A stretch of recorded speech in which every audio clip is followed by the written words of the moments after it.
Hello and welcome. You're tuned to The Leg Up, your weekly thoroughbred preview show, the best hour of trackside television. Joined in studio, as usual, by Paul Maoate and Stephen Hunt. Morning, Paul. Yeah. How are you? I'm very good, thank you, Thad. How are you?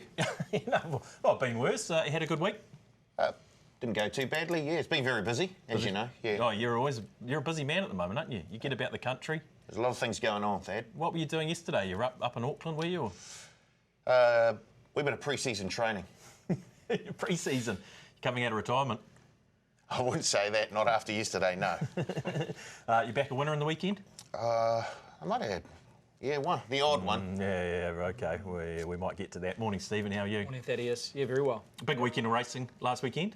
Yeah, obviously the big day at Te Rapa for Butch and the team. Molly Bloom was outstanding, beating the fillies once again. And look, I think she goes out for a spell now. She'll divert away from Sydney and head towards Queensland, all going well. But domestically, she's already wrapped up NZB Filly of the Year. And that's with 2 or 3 key races to unfold, including the Oaks. So a deserving winner in terms of Molly Bloom. I think she's roughly on 28 points. Best of the rest is pinned about 15. So she's basically sewing that up. In terms of one of our features, the Herbie Dyke, Legato.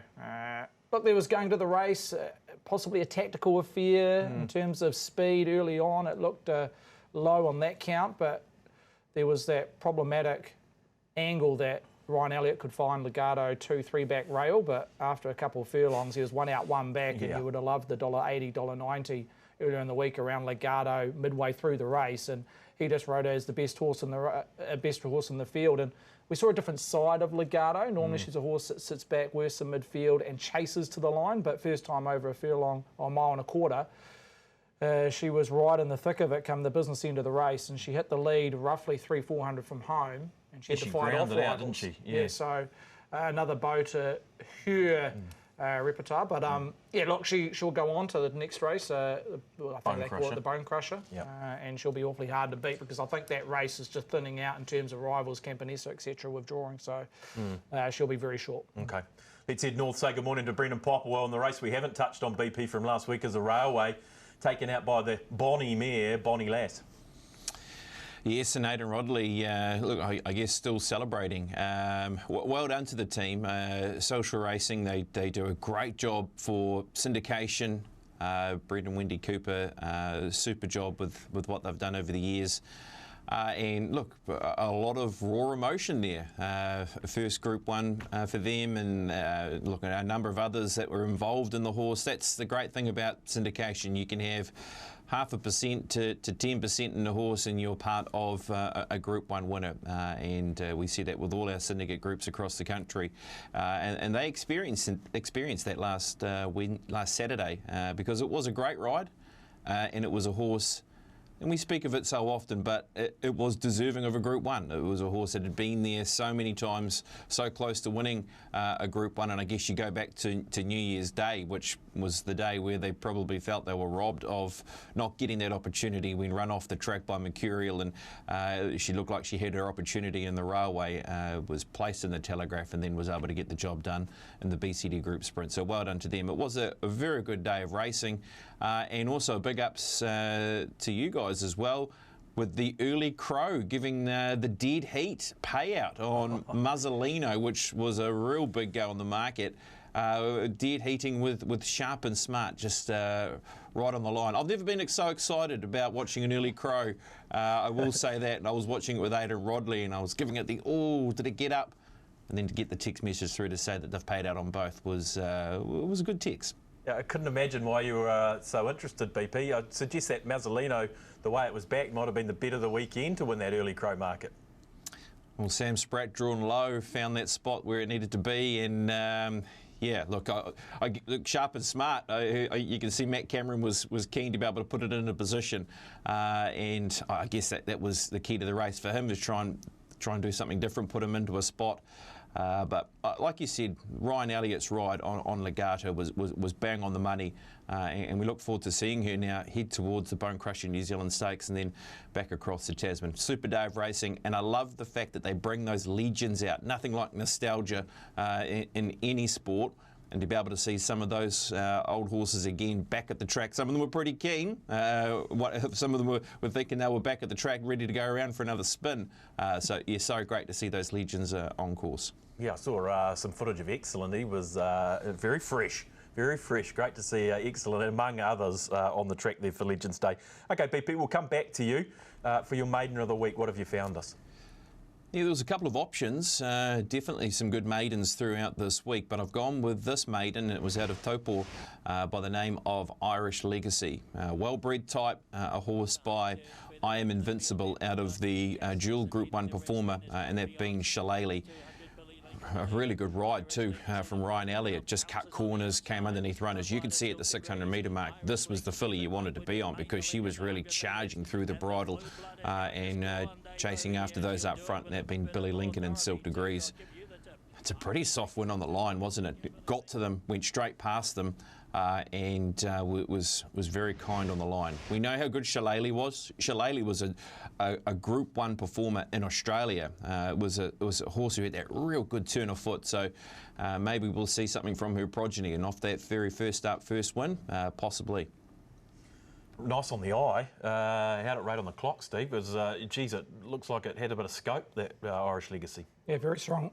2 lengths above maiden class and ranked number 2 on the overall card. There was only 6 races at Taupo, to be frank, but ranked number 2, as I mentioned. Number 1 was Geatrix, winning the rating 65-14. So, look, as BP mentioned, she's probably one of the best bred fillies going around in Australasia out of a Group 1 winning mare by I Am Invincible. And I Am Invincible tends to leave types 1,000 to 1,400 metres. The odd one gets to 1,600, but you look at the bloodlines coming through on the dam side, and the way it presented itself and won over 1,300 in a maiden race, you'd think 1,600 would be no dramas going forward. But how far she gets in terms of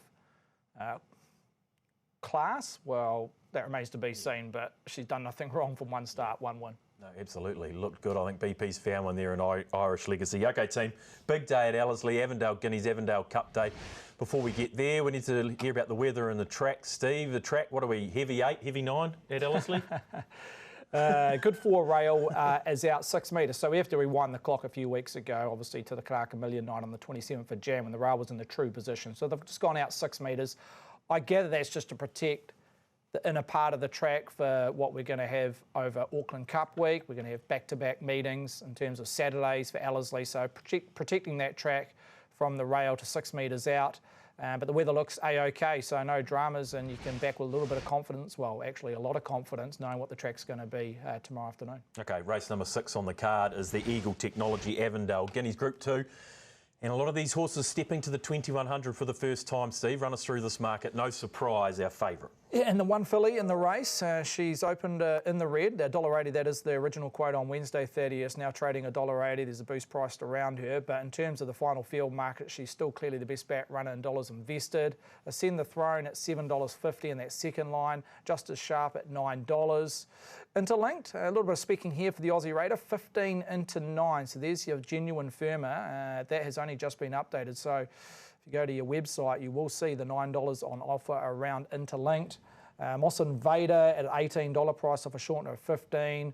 What You Wish For always gets well supported. Currently a losing result if the race was to jump now at a $16 quote. High Country at $21, just shifted out to 26, and best of the rest is the Weapon, 21 out to 31. So a couple were key infos around here. Obviously Orchestral best backed, and she is the favourite, but a nice firm around the Aussie Raider number 5 Interlinked. Yeah, OK, BP, we'll get to Interlinked, but the most obvious form reference is this Karaka Million 3-year-old where Orchestral, well, I didn't say demolishes her rivals, but won very well this evening. Look, she did, and she was just better than them, and I think that's what you've really got to put this down to, is just how good she was. And there were good runs in the race, and I think we should note that.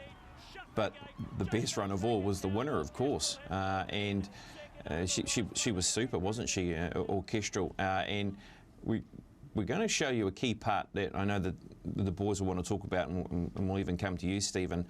And I like to look at this when we're looking at horses going beyond 1,600 metres, and it's how they continue on with their gallop. It's a great vision to look at. for trials and things as well, or after the races when you see horses, they take a long time to pull up. Now, as you can see on that little piece of vision there, once she's sort of gone up that rise and pulling up, I mean, she's got a good margin on the rest of them, as good as Justice Sharp was when making ground from the back of the field, and some other horses there that you can identify as chances. Look, Stephen, it's a great point to make, isn't it? Post the line with what we've seen there over the 1,600 metres. 100% BP, that's fantastic footage. Also another key around Orchestral, she was still second with 100 metres to go in the Karaka Million over 1,600 metres. Pendragon was still in front with 100 to go, and she suddenly put 3.5 lengths on her rivals there. And as you say, working back past the home straight into the back straight, that margin grew. So look, she just has ceiling room to get better, in particular over 2,000 metres on pedigree. She's drawn an okay gate. I can see her positioning somewhere midfield or a touch worse. We know she doesn't have tactical speed, but over 2,000 metres, I don't think that's a negative around her. But yeah, she's got 2 or 3 lengths off these or versus these rivals, so she's going to be awfully hard to beat, and that's reflected on her price. What about the beaten brigade there, Paul? I mean, Justice Sharp yes, was an eye catcher. Tokyo Tycoon grinding it out, looking like the 2100 might not be beyond them as well, with an eye on a derby. So can you see anything turning the tables here? No, obviously with Tokyo Tycoon, he still hasn't quite captured that form he showed as a 2-year-old, but there does seem to be improvement there. So I'm guessing the connections are a lot more optimistic with his chances. Justice Sharp, I thought, was one of the runs, not just of the race, but of TAB Karaka Millions night. In behind Orchestral. I just love the way that he kept coming as well, and it looks like he'll love that step up to the 2100 as well. So, but yeah, I can understand why the fillies odds on. Gee, she looked good, really, really good. Yeah. He's a hard one, just as sharp, because By Swiss Ace, isn't he? yeah, but more than ready men, you go back in the first, second, third dam, it's just all speed, speed, speed. So, look, I don't want to totally knock him going 2,100 metres for the Guineas on Saturday, purely because where he maps, I think he's going to be forward in midfield to be able to use the gate, which he wasn't able to do from a wide gate in the Karaka Million. And I don't think it's going to be a hard run Avendale Guineas. We saw the Waikato Guineas, which we'll see graphically when we see a race replay, that it was run at a true tempo. But I think Saturday's assignment, knowing that the grand final's in 2 weeks, I don't think they'll go overly hard. And I think that brings Justice Sharp into the contest. But I think around the horse in 2 weeks' time, regardless win, lose or draw Justice Sharp on Saturday, I'll be potting it in the derby. Yeah, okay, what about this Waikato Guineas BP? We see a send the throne. It was the second favourite, get the job done, and a big bunch in behind. Can we see any of these horses being competitive in a Avendale Guineas? Well, what these horses have on their side leading into this race is a beyond 1,600 metre run. Look, these horses here are competing over 2,000 metres. It was a differently run race as well. So often we see this race just as a bit of a sprint and crawl because a lot of these horses are finding out if they can go 2,000 metres and beyond. So I think we still have to respect the form. We know that the Waikato Guineas is a form reference when you're heading towards the Derby, and you always reflect on it, and you go back on past form. But also on past form, the Avendale Guineas, has so often been the A-grade form. So see how those horses progress to this, to then say where they are in terms of a derby is where I think we'll get our true line. But in terms of the weekend, I think you still have to respect those horses like Moss Invader. Look, those horses, Moss Invader and Ascend the Throne, got good soft runs in the race. They were able to take a good position, and they saw the distance out, and Moss Invader was still coming, nearly got there close to the line. So I just don't want to bin the form, because I think there is a lot of other chances away from Orchestral, and you've got to try and work out how to get the trifecta in first 4. So I think that's the reason why we have to respect that. But I think form in terms of being respected is also the Australian form, isn't it? And I just wonder where Interlinked lands here. It's drawn low. Weatherly aboard. Just got a feeling this horse could be a great top 3, top 4 bet. I'm not surprised that the money's come for it to see it into single figures now. So if they've just got that opportunity of trying to use their barrier draw and be a little bit positive in a race where we're all trying to work out where the speed might be coming from, how the race is going to be run. If he's in that right spot and in the first couple sort of close to them, he becomes a very good place bet, if not top 4 bet in the race Interlinked. I don't want to be dropping him. I think he's not here for a picnic. Yeah, look, interesting around that horse Interlinked, Steve. You obviously rated him around a sort of a 5-6% chance. Marketplace suggesting it's closer to 10% chance in the race. How did you line him up? Yeah, well, you look back in his last 2 or 3 starts in Australia, he's gone 87.3, 89.7 in terms of performance rating. His last start at the Valley there, when finishing a placing, was rated a 92 over 2,040 metres. So, look, he's a decent progressive type, but there's about 3.5 lengths between his 92 performance rating versus Orchestral, who hit 98 on Karaka Million Night. So, look, he's already had the 2 runs over 2,000 metres and beyond. She's yet to have that opportunity. I feel she can build on that 98. So, look, if you converted his performance last start and shoved him in the Waikato Guineas, he probably finishes in the top 4 or 5. So that's why we rated him roughly around about a 5% chance. But with that Australian profile, we always expected that initial firm during the week, and we've just seen it on Friday morning if you're watching the show live. But there'll be continued money for this horse on race day. There's no doubt about it. But for me personally, I'd just rather see him go round on Saturday and then reassess him in terms of a chance in the Derby in a 2 weeks' time. Trent and Natalie, are they over here? Well, yeah, BP might know that. We'll get to him in a minute. It sounds like you're hard to get away from Orchestral from everything you're talking about. I don't think you'll be steering away from the favourite here. No, 100%. I think she's going to show a PB over 2,000 metres or 2,100 metres when it comes to the Avendale Guineas. I'm not concerned about her low tactical speed. I think she can get away in terms that she's able to sprint 2 or 3 times to put herself in a winning position at the back end of the race. So, yeah, she's one out of the box. She could be one of the better staying fillies that we've produced in the last decade or so, Orchestral, and we may see that on Saturday afternoon. I think another one to take out of that Waikato Guineas would be What You Wish For, who absolutely flew home for 3rd. Yeah, interesting to see the money for What You Wish For versus Ascend the Throne. That always interests me. Stablemate, yes.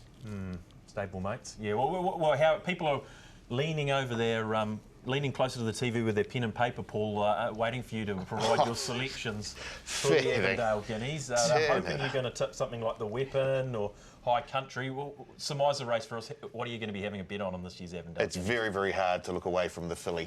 I know you didn't want to hear that.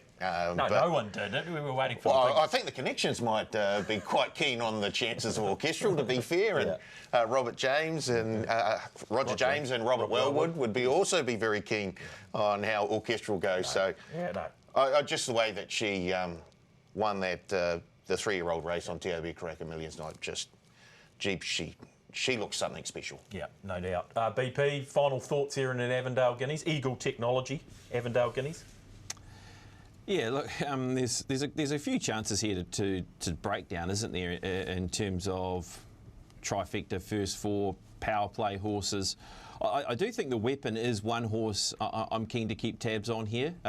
His run was very good at Ellerslie 2 starts ago. He was 7 lengths off Orchestral in the 3-year-old Karaka Million.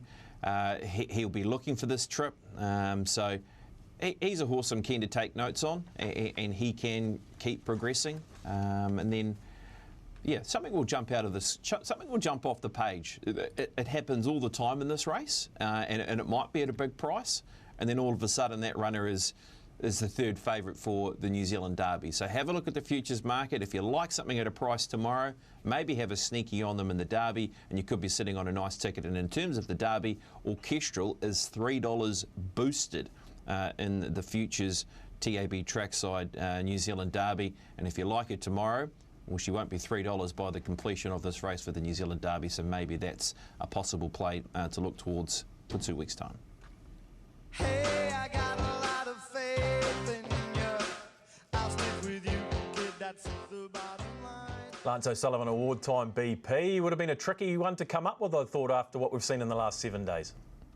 Very tricky, and because we can do such things here on the League Up, we've decided to call it a triple dead heat for this week's Lance O'Sullivan Award. Mark Twain, I must say, Robert Wellwood, a.k.a. Robert James, was very keen to be able to tell us that This horse was the was the ride of the week by Masa Hasazumi on Mark Twain. Mark Twain's very well supported in the Auckland Cup. Then, of course, the Ryan Elliott ride aboard Legato got her in the gun spot and was super in winning on that occasion. And the other jockey, which was Craig Grills, who wasn't in that list as well. Craig's ride to be able to get Bonnie Lass from an outside gate to the front. I found it was all around those three jocks, so couldn't split it. We'll make it a triple dead heat. You don't get away with much here on the leg up, do you? All the best to R. James and R. Wellwood. That's it. Stick with R's. Yeah, that's it. Don't go for it. Well done to those boys. The unprecedented triple dead heat in this last week's Lance O'Sullivan Award. Well, I know I had it coming. I know I can't be free. Who's doing hard time this week, Paul? Who's unlucky? Who's doing hard time? Tell us about a hard luck story from the last 7 days. Well, it's someone very close to us, Thad, and it's our good friend BP, who's been burning the midnight oil, putting in the hard hours, doing a bit of overtime, and having to host the second best show on trackside. Obviously, they need to. They're wanting to lift the ratings slightly, so they brought the big gun in. They brought BP in to host that show, and so he's really been working. I've got to say, I'm amazed to see him here so fresh today. He's one of the hardest workers here at trackside, 100%. He's a professional as well, BP. Yeah. You're working overtime on the form. What's going on? This is a treasonous. It's like going to Super League, isn't it? Yeah, it is. Yeah, the Rebel League. Good on you. Gee, it was only one extra shift. But anyway, no, it was nice to be able to help out over at the form. But of course, my allegiances are always here with the League Up team. We're all one big happy family here at Trackside, of course. So, OK, team, let's head to the race number 7 on the card. It's the Eagle Technologies Avendale Cup, Steve, over the 2,400 metres. And as you'd probably expect, wide open betting race. 550 the field, Teramatika after winning at Matamata. Against a lot of her rivals here, Mezzabine at $7.50 off the original quota 7. Trust in You, $8.50 in that third line. Dionysus, sticky gate, but again, a decent firm on Friday morning. $14 roughly 30-40 minutes ago, now trading in single figures at $9. Mary Louise at $10 flat. Nom de Plume, 12 into 10. Khan Hunter, Ace Draw, 9 out to 11. Looking at these horses at the back end of the market, Asterix, 14 out to 16. Prise de Fur, 14 out to 18. And best of the rest is Nest Egg, who currently is a losing liability with that natural high lay price. So just keep an eye on Nest Egg and where it sits Saturday afternoon. But overall summary, look, there's 4 or 5 they're winning the play, but the firm is Dionysus and Nom de Plume. Yeah, you talk about the back end of the market, and we're only out at $18, $26. Here's the Matamata Cup BP, Matamata race with Teramatika winning, and plenty of the rivals having a run here. It was a great midweek event. Wasn't it? It was a super race that just suited nicely for those that are trying to progress from here to Avendale to then, of course, the Auckland Cup. Teramatika was in the right spot, finishes strongly over the top. I think there's enough in the race from other horses, Mezzabine, even Asterix. Look, Asterix is okay enough. Nest Egg, I think we were expecting that. The market was telling us that. We know that we'll see more from Nest Egg tomorrow, and then, of course, going further to the 3,200 metres. I thought Khan Hunter was okay in that race. He's run 5th. He's been up front. He's better right-handed. He's a horse that ran a very close second to Trust in You in the Kiwi 2 Cup. So he'll be in front. He's drawn barrier number 1. He's got 52 kilos. He's just going to be one of those horses. One thing about Khan Hunter, I feel as though he is underrated because of who he is and maybe who he's trained by. I think if he was a horse trained by Te Akau or for Baker, Andrew Forsman or Stephen Marshall, so I think he just would be a lot more respected in the market. Anthony Fuller does a good job because he is a man who knows how to win an Auckland Cup. Let's be honest, he's won one before at a big price. So I just feel as though he's always under the radar, this runner, and he shouldn't be, because I think he's got the right sort of form to say he'll be there when the whips are cracking tomorrow. But look, overall, I think it's boy, where do you go? This 550 the field. It's a very, very good field for this edition of the Avendale Cup. Yeah, I'm sure Khan Hunter's been on the overs gods once or maybe even twice, been a late firm for it, and it's a horse that runs on the speed, so it gives itself every chance, and the marketplace does tend to gravitate towards those front runners. Let's have a look at a Wellington Cup, Paul, because Mary Louise is in here, a great favourite of yours, of course. Can He Rock ran a brilliant race, SVR, etc., among others. So Fierce Flight, yes. Fierce Flight. So run us through this Wellington Cup. Do you have any of these horses in commission? Well, you'd have to have a Robbie Patterson in there somewhere, and I see he's got another runner that we'll touch on a wee bit later. But this was a super run by Mary Louise over the 2 miles for the Wellington Cup. I see he took it to the Foxton Trials, so she should be fine coming into this. I give her a big chance. I see we've taken money on the stablemate, so maybe Steve can just let us know about that a wee bit later. That's always an interesting indicator. But off that run there, you'd have to say that Mary Louise is going to be right in this. Yeah, this is why we do the League Up, to let you know that at this stage, Nom de Plume has more money on it than Mary Louise. So just keep an eye on that, how that market progresses.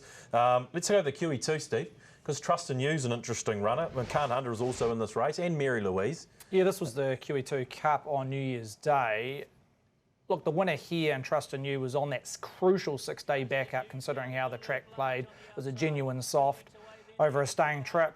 Look, he is 47 days off the scene, is Trust in You. So on that score alone, I'm just willing to see him go round on Saturday afternoon and then reassess him on Auckland Cup Day, Trust in You.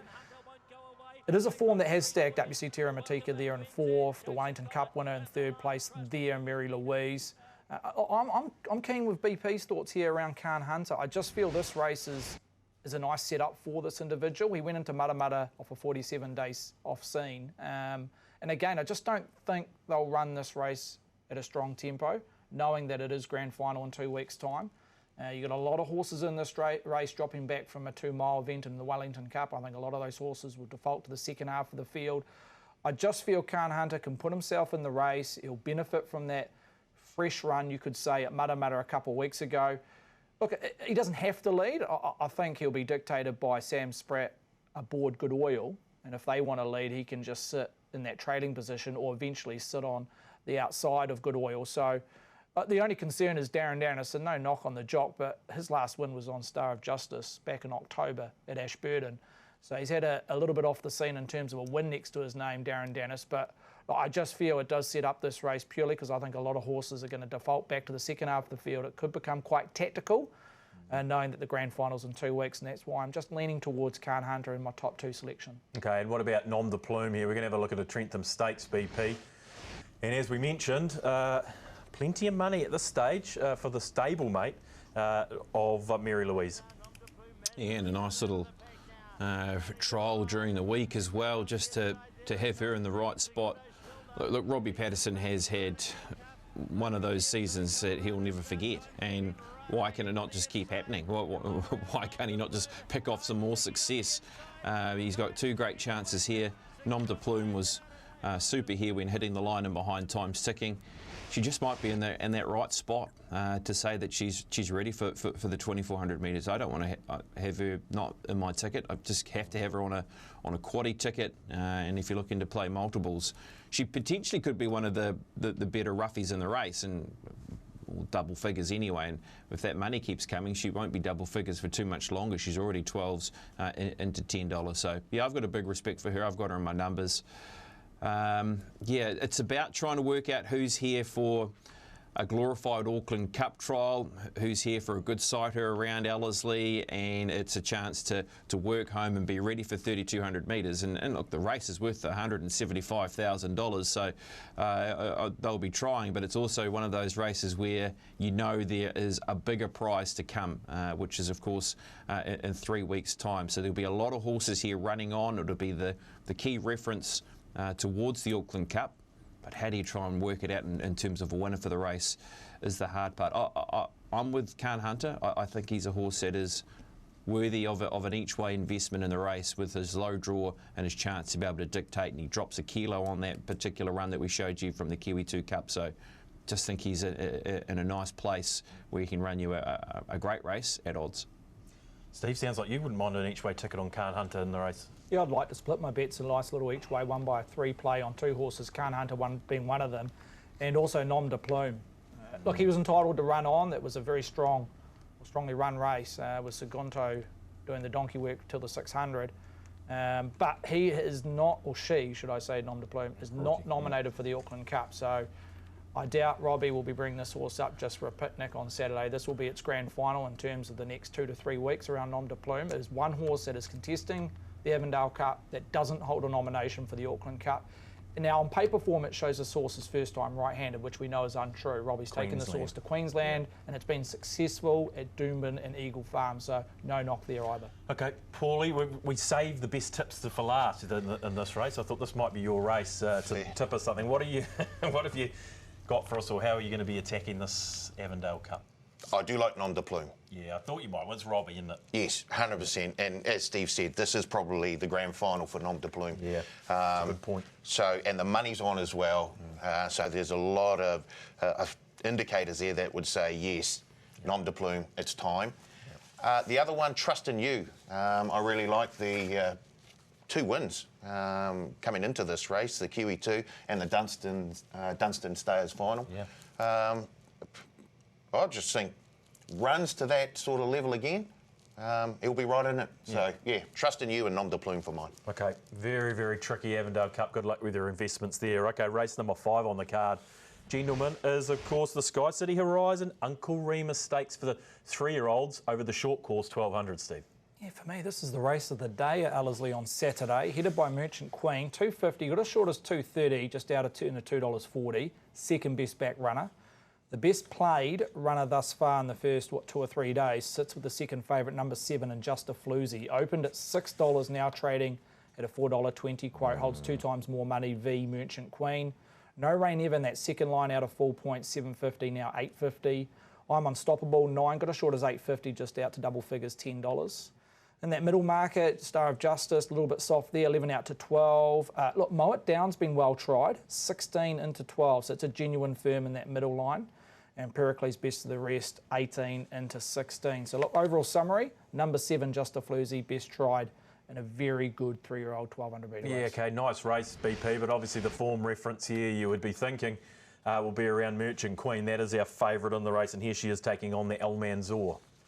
Yeah, and she has form at Ellerslie. She's had 2 starts there, and that's a key pointer, isn't it? She won the very first race back at Ellerslie, and here she is running a super second in behind Crescetti when showing her speed that she's got to be able to lead. She led them up from barrier number 1, she led them up from barrier number 5 around here 2 starts ago. Eye catch is Just a Floozy though, isn't it? Boy, it was very good through the line to finish into 4th position.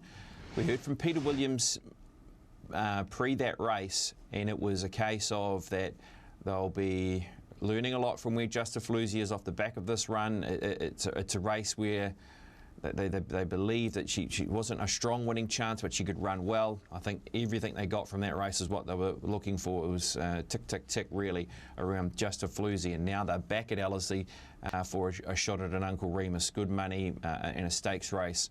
And drawn right next door to Merchant Queen. We saw her when she had her very first start to the races, you know, one of the hot 2-year-old races through the autumn that you'll find, because she did beat Orchestral and Molly Bloom in that race, and she was a horse who brought outstanding trial form into it, and she sat up on speed, she sat outside leader in that race. So if she can follow a Merchant Queen over and she can get into that position, boy, she's going to be in a dynamic spot. I thought her run was outstanding. A couple of other good runs in the race with Toshi Forward, who was also unlucky in behind, and Star of Justice wasn't too far off them. So the Almanzor certainly looks to be a great form reference heading into the Uncle Remus. Like to see that money for Just a Floozy, Paul. It's making me think, are they never too far off the mark there, the Williams team, when the money goes on?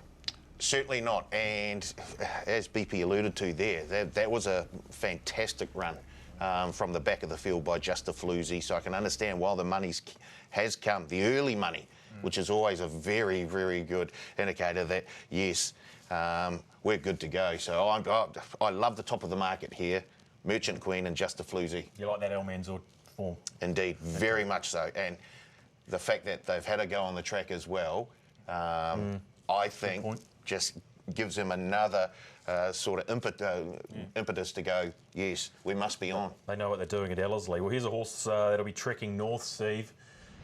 Last raced at Trentham, but gee, this looks strong through the line. No Rain Ever's our third favourite. Yeah, I love this performance, Thaddeus. Off 112 days. Market was soft this day at Trentham. She should improve, but she doesn't need to. On numbers, the speed rating was 2.3 lengths above the class. On raw times, when normalised against the Al Mansour Trophy, 1.4 lengths stronger. I think she maps midfield. There's a lot of speed in this race, BP. Saltness, I'm Unstoppable, obviously Merchant Queen, which I think will go forward and lead. But Toss You For It, Pericles, Mow It Down, they're all horses that have been finding the top two in recent runs. I think they're going to run at a very strong tempo, stronger than the Al Mansour Trophy, which Merchant Queen will have to be at her best because there's going to be key rivals looking at her mid-race. So I just go back to No Rain Ever. She's going to be in the perfect spot, just forward of midfield, tracking that hot speed. The concern around her is first time right-handed at Ellerslie, but I'm just trusting the stable. I think this has been a plan in the waiting, coming up from the Central Districts. They've identified this race this time in. As I say, the market and the word out of the stable at Trentham that day is that she would benefit from the run, so that's quite scary. I do feel, looking at the marketplace and how it's unfolded in the first 2 to 3 days, that you may get double figures around No Rain Ever. So if you like her, as much as I do, just play the patient game and back her on race day. Yeah, okay. Yeah, no, that's a decent case made there. BP, there's a couple more replays we want to have a look at, and the team might run them back to back. Here's the rating 65 with I'm Unstoppable and Foxglove, and I think we're going to see Mow It Down on the back of this. Yeah, and look, this is I'm Unstoppable, who's backed up the maiden performance and won a very good rating 65. I mean, there's a lot to like about this rating 65 form, and Foxglove's in this as well, who's out wide. Foxglove backed up a maiden win that was scintillating, was it not, when from back in the field to then run a very good rating 65 from back over 1,100 metres. That's a point we've got to remember there. That was 1,100 metres drawn, where it's going to have to get back again, but it's run all the right sectionals there. Has Foxglove running the fastest 8, 6, 4 and 2. And here's Mow It Down. Now this is another speed element to the race, as Steve has mentioned, as there's a couple of other horses. Well, she's fast out of the barriers. We've seen that in her return. She jumped well from an outside gate and then just got in a sticky spot when she finished third first up. And then from barrier number 9, they just sent her. They just said, like, well, we've just got to make sure we're getting to the rail. And she did that. She got to the rail and she was too good. Drawn barrier number 2 for Saturday's race. So she will play a part. Does she look to make sure that she jumps and then looks for a Merchant Queen? Of course, it is a stablemate of Merchant Queen, so will they be happy to take a position of a trailing position? So that first couple of 100 metres is, boy, it's going to be gold to be able to find out where horses land, how hard they're going in those early stages of the race for those horses to find those positions, and then it might pave the way for a horse like Stevens that he's mentioning there at a good price in No Rain Ever, with a soft draw, chance to get a suck run sort of in that 5th or 6th position and having the last shot at them. So good race, really good form race, the Uncle Remus. I'm going to go with Justifaluzzi just in front of Merchant Queen. I don't think there's much between them, but I was really taken by Justifaluzzi with how the horse performed in the Al Mansour to say that it's ready to go second up. Okay, sounds like you're No Rain Ever, Steve, each way. I am. It'll be interesting to see how close they come together, those two favourites, Merchant Queen and Justifaluzzi. Basically, since we opened on Wednesday, the punters have said the market's wrong. They should be far closer together. I think we just got to play a little bit of a patient game with Merchant Queen. I think she'll start somewhere between 250 and 280. But if this money continues to grow on Justifaluzzi, she could start under $4 clearly, and the rest will just drift as the Saturday progresses. But yeah, I'm keen on No Rain Ever. I think she's going to be the play. I think she's going to get double figures on race day. You can do it 1 by 2, 1 by 3. You can add her into exotic bet types around the top 2, who I think will be hard to beat, but at their prices, I'm leaning towards the 8. Paulie, final thoughts here? Do you have an I'm Unstoppable in there? Did you have a Foxglove in there, or is it the Al Mansour for you? It's the Al Mansour form for mine. And I like the fact that Merchant Queen and Justifaluzzi are drawn side by side. I expect Merchant Queen to jump, and I think Justifaluzzi will be ridden a wee bit more handier this time. It almost looks like a match race for mine. Okay, maybe what boosted Quinella or something. We might get the boys to tidy up for us down there. Merchant Queen, Justifaluzzi, but yeah. Yeah, Let's do that. Okay, we'll go down and see the team afterwards and try and get that. Boosted Quinella, very keen the team on Justifaluzzi, and the early money has certainly been with her.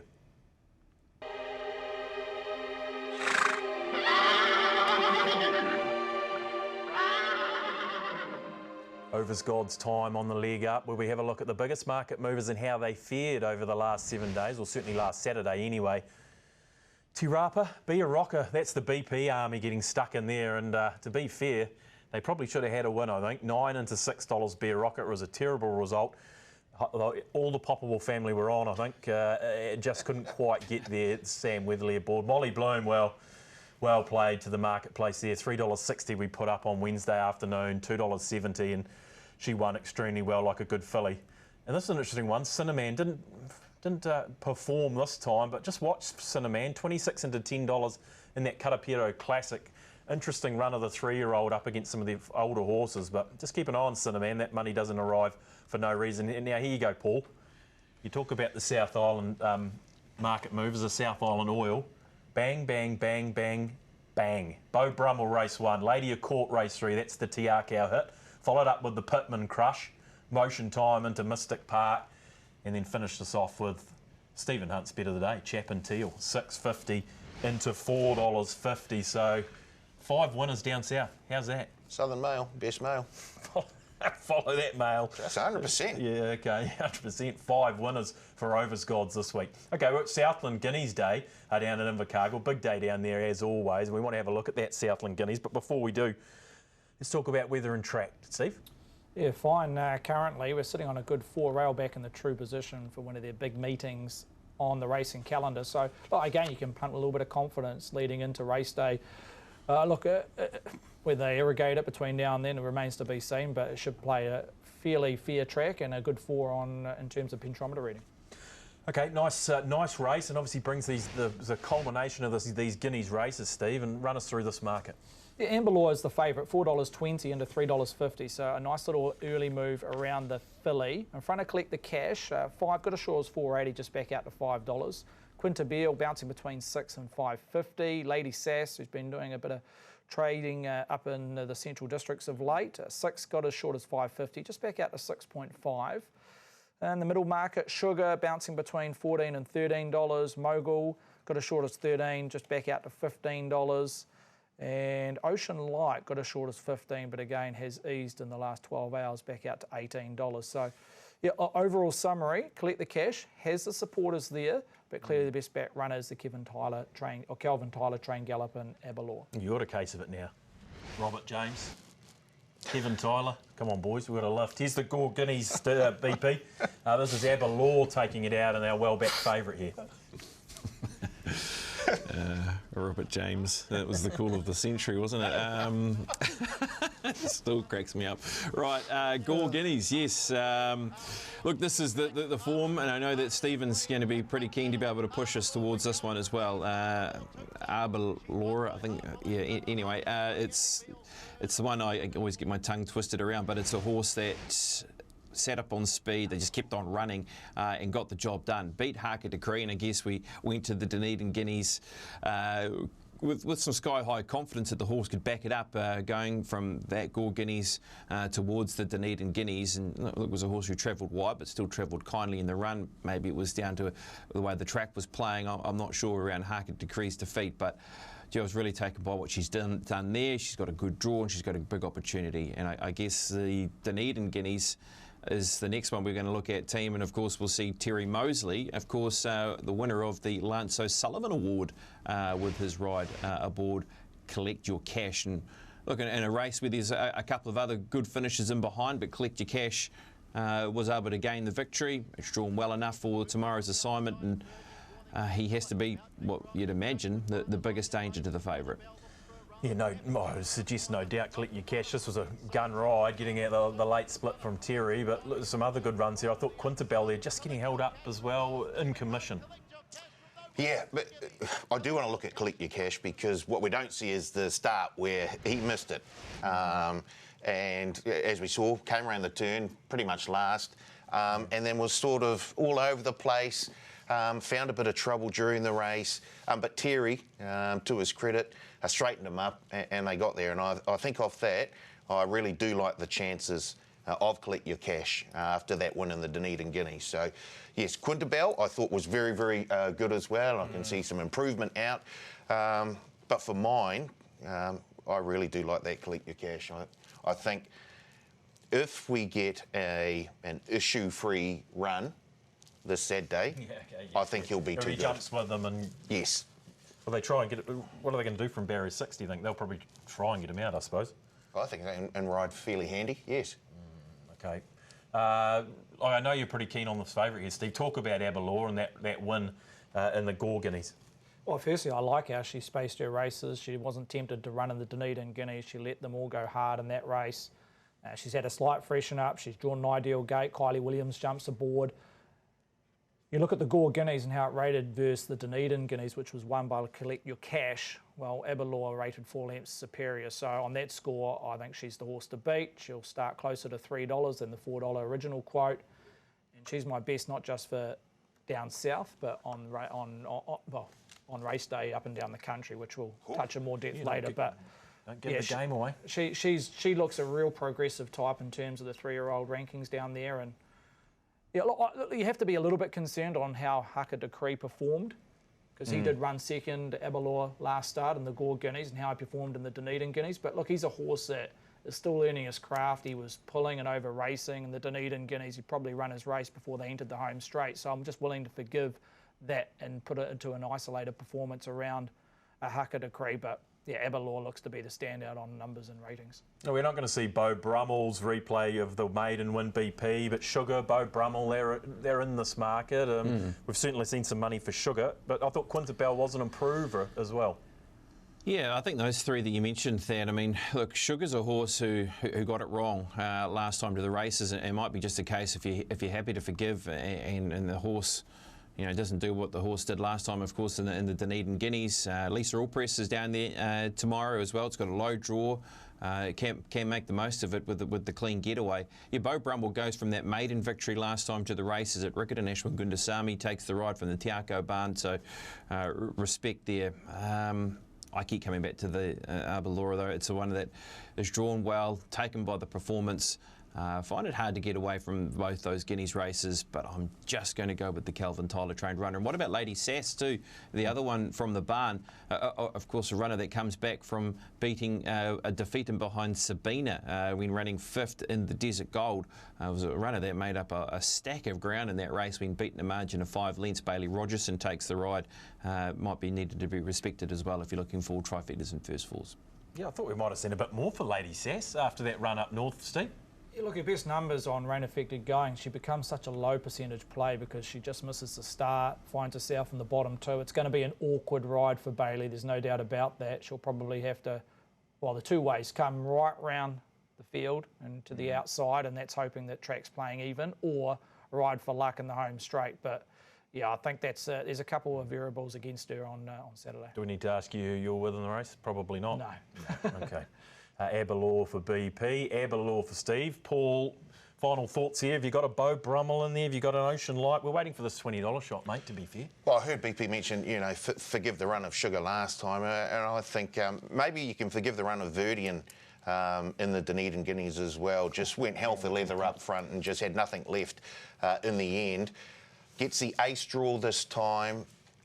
Maybe they find the lead and get away with a couple of cheap sectionals, and then we might see the real Verdian. So out at $31, but for mine, Collect Your Cash.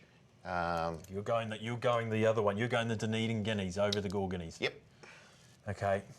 Collect Your Cash for you, and you've tipped us a $31 shot as well. BP and Steve with Aberlour.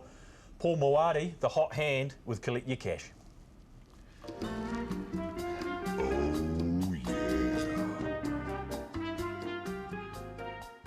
Four-play time on the leg up, where your chance to win a $100 bonus bet multi with our 4 good things of the weekend. Is this the time to mention that we're two from our last 2? 2 in a row. What did we get last week? Another 600 odd, or was it? 500 odd, yep. Okay, and we had a little banner up for punters who could click on it. Plenty did. And they did. Yeah, so you're obviously following along at home. They had to wait a little bit of time. They had to wait till Monday afternoon, BP, to see Christian McCaffrey go in for the 49ers. Where are you going to go this week with your foreplay?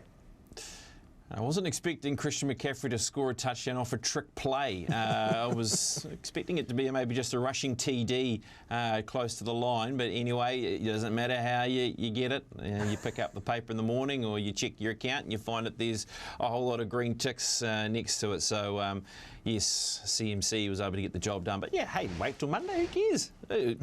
It's come in. So it's all good. Happy days. This one will just be all over by race number 8 at Ellerslie, so you don't have to wait too long for this one. It'll be 4:38 for the completion of this bet. I do like just a floozy top 4, $1.35. We'll run with that for our foreplay. Paul, who have you gone? I've gone race 8 at Ellerslie, the final leg of our foreplay for this weekend, and I like the look of the Paul Richards trained Kia Aloha. I've taken her for a top. I've taken her for a top 3 at $2.10. Okay, it looks like you've started something here as well, Paul, with this win sort of betting. You had Legato last week. Steve, you've come along. What have we got? Yeah, I'll go to one of the features at Ellerslie on Saturday. The Avendale Guineas, the filly orchestral. On performance rating, she's 3 lengths superior v her rivals. I loved her work in her last 100 and through the line on Karaka Million Night, so I got the boosted win at even money. Okay, and I've gone to race number 2, Ria Dini. Had to freshen up after a rich hill, top 4 at $1.50. Think it'll be finishing in the top 4 in that field. I'm lead-off man. Race number 2, so that's always a little bit of pressure. That $100 multi could return you $750. Head to the TAB Facebook page, interact with today's question, your favourite Avendale Cup winner, and you could be in with a chance to win that $100 bonus bet multi. And if people are following along at home and they want to take the foreplay, how do they do it, Paul? In fact, they can do it right now if they want to. They just head to the Punters Lounge section of the TAB website, and there's a leg up foreplay article there. Just click on that, and there is a link there that you click on, and it'll fill the bet slip for you. Okay, very good. So it's all there. Okay, ready to go. We know plenty of people following at home. We appreciate it. No pressure, boys. No pressure, boys. We're going for 3 in a row here. So, what are our chances, I guess? Pretty good, maybe. Oh, we thrive under pressure. The leg up thrives under pressure. Carbon to diamonds. BP wouldn't worry BP last week. He wasn't sweating CMC going in. A piece of cake. So hopefully we can go 3 in a row for you. Get along to check out that Punters Lounge link if you want to throw that stuff into your foreplay, those bets into your foreplay bet slip. Okay, guys, best bet time on the leg up. But before we have a look at what we're going to do this weekend, how did we perform last weekend? I'll go down to Riccarton. The rating 75, 2000, Chapin Teal. Chapin Teal getting through, revving up, hit the front. They line up for the minors here. Chapin Teal is going to be too good again. There's 3 in a row. I'm going to Adam I Am, race number 7. I'm in the same race as BP. I'm taking Wallen. So, yeah, read into that what you want. Adam I Am's coming out after them now. It has to be a winner. And look at him. Wallen's diving through, one off the rail. Whoa, what a win. Wallen. She hits the ride with everyone. The regular, she'd Not only, Paul, did you manage to tip a $21 winner as your best bet, but in the process you drop kick BP's best bet out as well. I mean, that's just a rude, rubbing salt into the wound.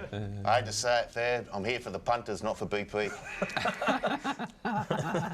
$21. Hats off to you, my friend.